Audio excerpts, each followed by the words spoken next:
এত কষ্ট করে টাকা জমিয়ে শখের জিনিসগুলো কিনে আনার পরে যদি এইভাবে নিজ হাতে আবার ভেঙে যায় তাহলে কষ্টটা না একবার বুকের ভিতরে যায় লাগে। সো হ্যালো এভরিওয়ান, আসসালামু আলাইকুম। সবাই কেমন আছেন? আশা করি ভালো আছেন, আমিও ভালো আছি। চলে আসছি নতুন আরেকটা ভিডিও নিয়ে। আজকে হচ্ছে শোকেসের কাছের জিনিসগুলো সব বের করে শোকেসটা ভালোভাবে মুছে টুছে তারপরে হচ্ছে কাছের জিনিসগুলো ধুয়ে আবার সাজিয়ে নিব। শোকেসের ভিতরে এত পরিমাণে ধুলা গেছে যে শোকেসের যত কাছের জিনিস আছে সাদা জিনিস, অথচ প্রত্যেকটা ভালো ভালো এবং কাদা কাদা একটা কালার হয়ে আছে। এগুলো আরো 1 বছর আগে ধোয়া হয়েছিল, এরপরে আর কোনো ধোয়া হয়নি। এই জন্য ভাবতেছি আজকে ধুয়ে দেই বের করে। আমরা তো আর এই বাসাটাই বেশি একটা দিন নেই, এই জন্য ভাবলাম বাসা চেঞ্জ করার আগে এই বাসা থেকে যা যা আছে সবকিছু ধুয়ে ঠুয়ে গোছগাছ করে নিয়ে যাই, যাতে ওই বাসায় যে কোনো ঝামেলা না করতে হয়। তার পাশে বাসা হলে না একটু সুবিধা হয় কি যে খোলামেলা একটা পরিবেশ পাওয়া যায়, আলো বাতাসটা সবসময় বাসায় আসে এবং একাকিত্ব ভালো না লাগলে দেখা যায় বারান্দা কি জানালার পাশে বসে বসে বাইরের মানুষগুলো দেখা যায়। এই দিক দিয়ে যেমন সুবিধা, আবার অন্য দিক দিয়ে দেখা যায় যে বৃষ্টি আসার আগে সামান্য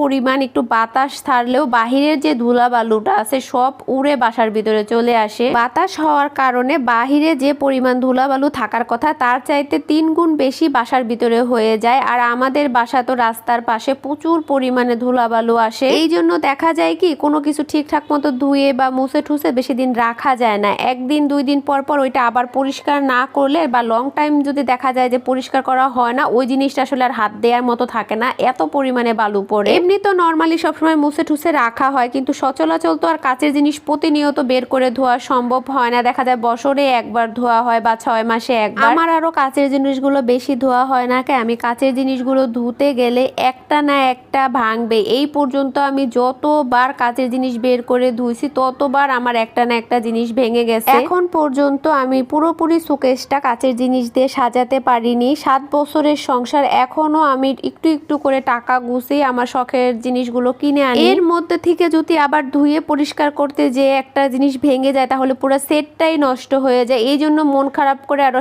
বেশি ধোয়া হয় না। এমন এমন কাচের জিনিস আছে যে ভেঙে যে জোড়াটা নষ্ট হয়ে গেছে, পরবর্তীতে আমি আবার সুপার শপে যেয়ে দেখা যায় ওই সেম জিনিসটাই খুঁজে খুঁজে এনে আবার সেট মিলাতে হয়েছে। তাতে দেখা যাচ্ছে কি নতুন করে আর কিনবো কি, পুরানো গুলোর সেট মিলাতে মিলাতে আর কেনা হয় না। তা এখনো অনেক কিছু কেনা বাকি আছে আমার। সব কাচের জিনিসগুলো বের করে আমি বাথরুমে নিয়ে আসছি। রান্নাঘরে কাচের জিনিসগুলো ধুয়ে তারপরে রেখে আবার শুকাতে দেওয়া আসলে সম্ভব না, কারণ রান্নাঘরটা এত বড় না। এই জন্য ভাবতেছি যে বাথরুমে নিয়ে যেয়ে সুন্দরভাবে ধুয়ে ফেলতে পারবো। তো পেপারগুলো ধুয়ে রেখে দিকে আমি কাচের জিনিসগুলো একটা একটা করে ধুয়ে নিছি। পুরোনো একটা চাদর আমি একটু মোটা করে ভাঁজ করে নিছি রান্নাঘরে। এখানে কাচের জিনিসগুলো আমি ভুট করে রাখতেছি যাতে শুকিয়ে যায়।